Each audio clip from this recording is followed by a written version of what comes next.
Okay, so this one's a little tricky. We are doing powers of monomials.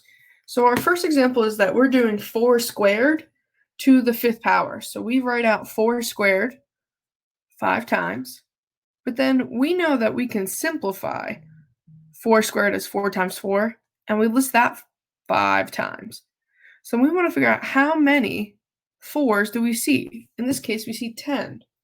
So let's do one more together. So I want to list out 7 cubed 4 times. So I have 7 cubed, 7 cubed, 7 cubed, 7 cubed. And I want to write out what that is. 7 times 7 times 7. 7 times 7 times 7. 7, 7, 7. 7, 7, 7. Okay, that's the times.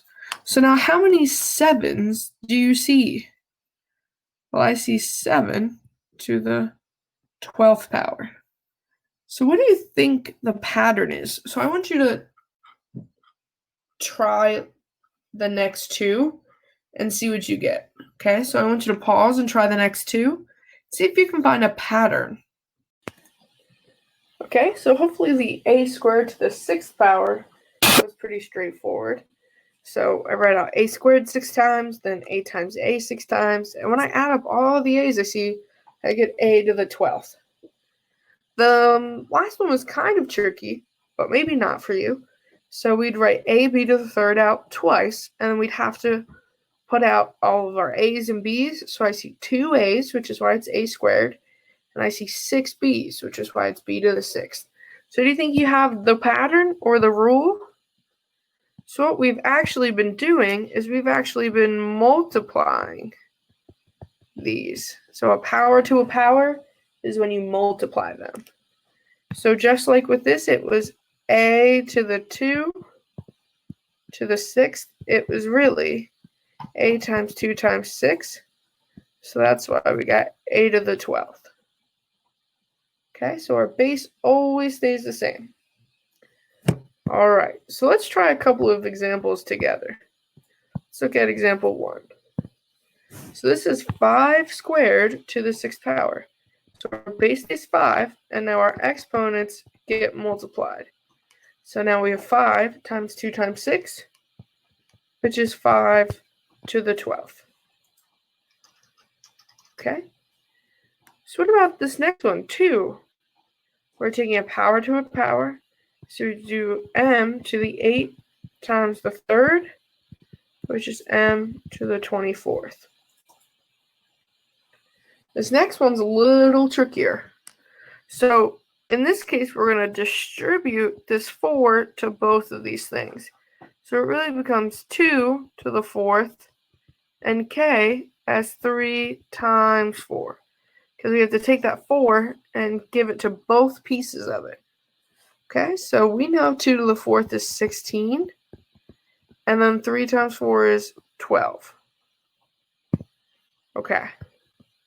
So I want you to try example 4 for me. So I want you to take a moment and try example 4. So pause right now for me. Okay. So if you didn't know what 3 to the 5th was, that's okay. Throw it in your calculator. So you should get 243. And then you're multiplying 3 times 5 and 2 times 5. So that's how we got a to the 15th and b to the 10th. All right. We're going to do one more together, and I'm going to let you do the next 2 on your own. Okay, so 5. First thing we're going to do is distribute this 4 to everything in there. So we're going to leave 3a to the b alone. Now we're going to distribute 2 to the 4th, a to the 1 times 4, and b to the 2 times 4. Okay, so this is times, that's a 1, 4. And so we leave 3a to the b. 2 to the 4th we know is 16. 1 times 4 is 4. 2 times 4 is 8.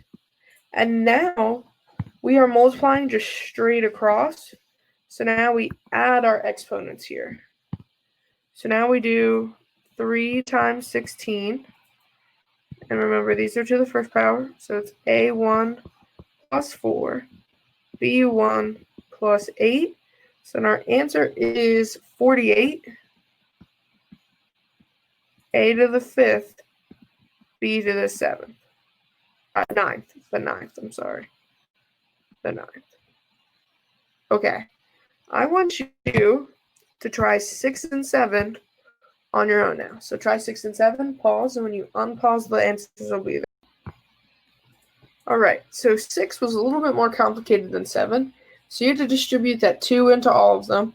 When you did that, you got 9, x squared, y squared. And then you just bring along the 3xy squared down. And once you're here at this second step, now you multiply straight across and you add your exponents up. Okay, so that's how we got 27x cubed y to the 5th. And then 7 was straightforward. You distribute that 2 in. Okay, so that's negative 6 squared, which is a positive 36.